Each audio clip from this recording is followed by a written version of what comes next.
Critical Role's lowest viewed show yet, Warhammer and Highlander updates, and a resolution to the Rebel Moon tabletop RPG lawsuit. That's no moon. Welcome to Fantasy News Friday, our weekend news rundown. Today, we're talking about Candela Obscura, some Henry Cavill updates, and an update to the Rebel Moon tabletop RPG lawsuit. Now remember, if you like these kinds of videos, be sure to like and subscribe to them so we can keep making them. Now, on to the news. Holy there's a lot of news. Critical Role wrapped up its third chapter of Candela Obscura last night. Unfortunately, the latest mini-season continues a downwards trend for the monthly show, with all-time low peak viewer counts on Twitch and YouTube, with notably less than 5,000 peak viewers on Twitch with last night's episode. Now, we don't know how the show is doing in podcast form, nor do we have full viewership numbers, including VODs on places like Twitch, but it's clear that Candela Obscura just isn't bringing the kinds of numbers that other Critical Role shows tend to do. That leads to the question, should Candela Obscura be wrapping up and replaced with something new? Given that Critical Role has limited production and programming plans, it really likes to only air one or two things a week, it seems like there's plenty of other potential programming that could go in that monthly slot. Will we get a fourth campaign to wrap up Candela Obscura now that the game is out? And what does this mean for the next Illuminated Worlds project or even Daggerheart? Is this a sign that even Critical Role has its limits when it comes to making bespoke tabletop RPG projects? We don't have the answer to any of those questions, and honestly, Candela Obscura might be a success in Critical Role's eyes if the sales of the game is doing high enough. We just don't know, but it does seem to be something of a concerning trend.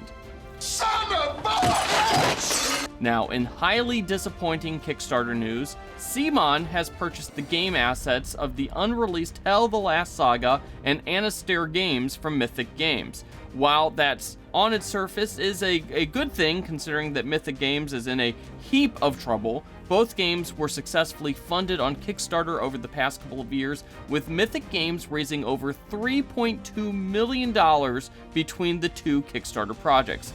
However, CMON has said that both games need to be heavily redesigned and has only promised to send copies of the finished base game to backers, regardless of their pledge level and how many expansions they release.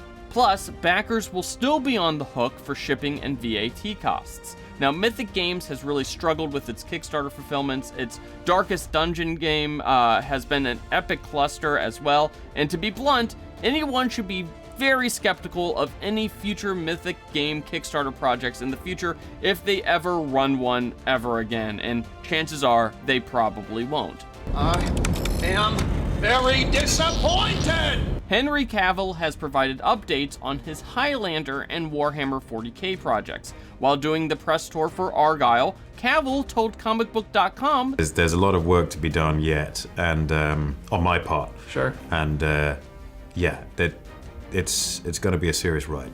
As for Warhammer, Warhammer is progressing very well. Big things are happening, and we are very excited. now it sounds like the immediate focus will be Highlander, which makes sense as the Warhammer projects are still very early in development, with the licensing contracts between Games Workshop and Amazon having only gotten finalized in the past couple of months. But I want it now! The Final Fantasy XIV TV show is dead.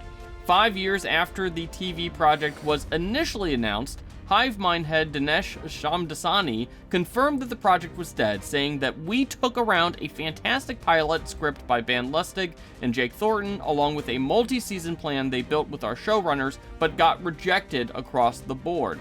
The size and scale needed to do it right proved to be too much for anyone to want to risk. Amazon came closest. Well, at least the tabletop RPG, yeah, that's right, we're getting a Final Fantasy XIV tabletop RPG. That's still on pace for release later this year. Check this out. And finally, the Rebel Moon tabletop RPG lawsuit has come to an end. Evil Genius Games announced that they had resolved litigation with Netflix surrounding a scrapped Rebel Moon tabletop RPG. Evil Genius Games was developing the tabletop RPG before Netflix claimed a breach of contract and scrapped the project after Evil Genius promoted the game at a trade expo ahead of its formal announcement. No financial terms were disclosed, but Evil Genius said that another sci-fi project was in their pipeline. It is acceptable. Anyways, that's all the news that we have for today. Let us know what you think in the comments.